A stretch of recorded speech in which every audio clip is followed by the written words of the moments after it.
மகாநதி இன்னைக்கு episode promo 4ல பார்த்தீங்க அப்படின்னா, கங்கா வந்து தைச்சுக்கிட்டு இருப்பாங்க. அப்போதைக்கு ஒரு ரவுடி மாரி ஒரு ஆள் வந்து கங்கா கிட்ட நிப்பாரு. கங்காவும் வந்து, "என்ன துணி தைக்க குடுத்துருந்தீங்களா?" அப்படின்னு சொல்லிட்டு அவர பார்த்து கேட்பாங்க.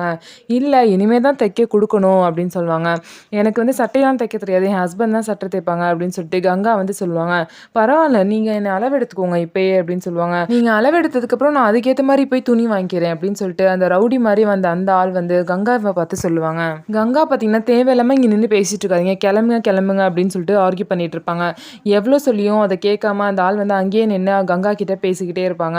இந்த மாரி "உங்களுக்கு எடுபிடி வேலை எதுவும் பார்க்கணும்னா சொல்லுங்க, நான் பார்க்குறேன்" அப்படி இப்படின்னு சொல்லிட்டு கங்கா வந்து வம்பிழுக்கிற மாரியே பேசிட்டு இருப்பாங்க. அந்த நேரம் பார்த்து அங்க காவேரி வருவாங்க. காவேரி வந்துட்டு இந்த மாரி பிரச்சனை பண்ணிட்டு இருக்கத பார்த்தோன்னே கங்கா கிட்ட போயிட்டு, "யோ, உனக்கு என்ன பிரச்சனை? எதுக்கு இங்க வந்து பிரச்சனை பண்ணிட்டு இருக்க?" அப்படின்னு சொல்லிட்டு அவன திட்டுவாங்க.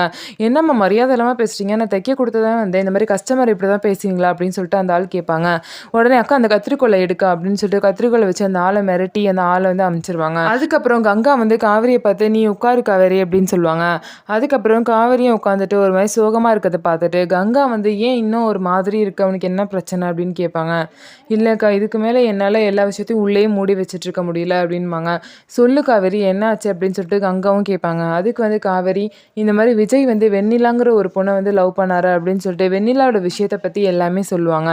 சொன்னதுக்கப்புறம் இந்த மாரி வெண்ணிலா திரும்ப கிடைச்சிட்டா அப்படிங்கிறதையும், ராகினி வந்து காவேரிய கூட்டிட்டு போய் நிவேதா தான் வெண்ணிலா அப்படிங்கிறத சொன்னா அப்படிங்கிறதும், இந்த விஷயத்த இன்னும் விஜய் கிட்ட சொல்லாம இருக்கதையும், இந்த மாரி எல்லாத்தையுமே காவேரி வந்து கங்கா கிட்ட சொல்லுவாங்க.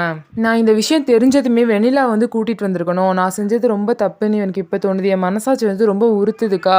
இந்த விஷயத்த இப்ப வரைக்குமே நான் விஜய் கிட்ட சொல்லாம தான் இருக்கேன்" அப்படின்னு சொல்லிட்டு காவேரி வந்து கங்கா கிட்ட சொல்லுவாங்க. "அந்த மாரிலாம் பண்ணிராத நீ" அப்படின்னு சொல்லிட்டு கங்கா வந்து காவேரி கிட்ட சொல்லுவாங்க. "பாத்தியா, உனக்கே எவ்வளவு பதட்டமா இருக்கு. அப்ப எனக்கு எப்படி இருக்கும்? இத நினைச்சா தாத்தா பாட்டிலாம் என்ன சொல்லுவாங்கன்னு எனக்கு தெரியல. இத எப்படி நான் விஜய் கிட்ட சொல்ல போறேன்னு எனக்கு தெரியலக்கா" அப்படின்னு சொல்லிட்டு காவேரி வந்து ரொம்ப அழுதுகிட்டு இருப்பாங்க. "இதுக்கு மேல இந்த விஷயத்த வந்து மறைக்க முடியும்னு எனக்கு தோணலக்கா. நான் எவ்வளோ சீக்கிரம் சொல்ல முடியுமோ அவ்வளோ சீக்கிரம் நான் விஜய் கிட்ட சொல்ல போறேன்" அப்படின்னு சொல்லிட்டு காவேரி வந்து கங்கா கிட்ட சொல்லுவாங்க. அதுக்கப்புறம் கங்கா வந்து காவேரி கிட்ட, "என்ன காவேரி, இத எப்படி நீ விஜய் கிட்ட சொல்லுவ?" அப்படின்னு சொல்லிட்டு கேட்குறாங்க. "அதான்க்கா, எனக்கும் ஒண்ணுமே தெரியல" அப்படின்னு சொல்லிட்டு கங்கா வந்து அழுதுகிட்டு, "எனக்கு விஜய் வேணும்க்கா" அப்படின்னு சொல்லிட்டு சொல்லுவாங்க. இதுதான் இன்னைக்கு எபிசோட் ப்ரோமோ 4ல நடந்த விஷயம். இந்த வீடியோ உங்களுக்கு பிடிச்சிருந்தா நம்ம வீடியோவை லைக் பண்ணிக்கோங்க. அதுக்கப்புறம் நம்மளோட சேனலை சப்ஸ்கிரைப் பண்ணிக்கோங்க.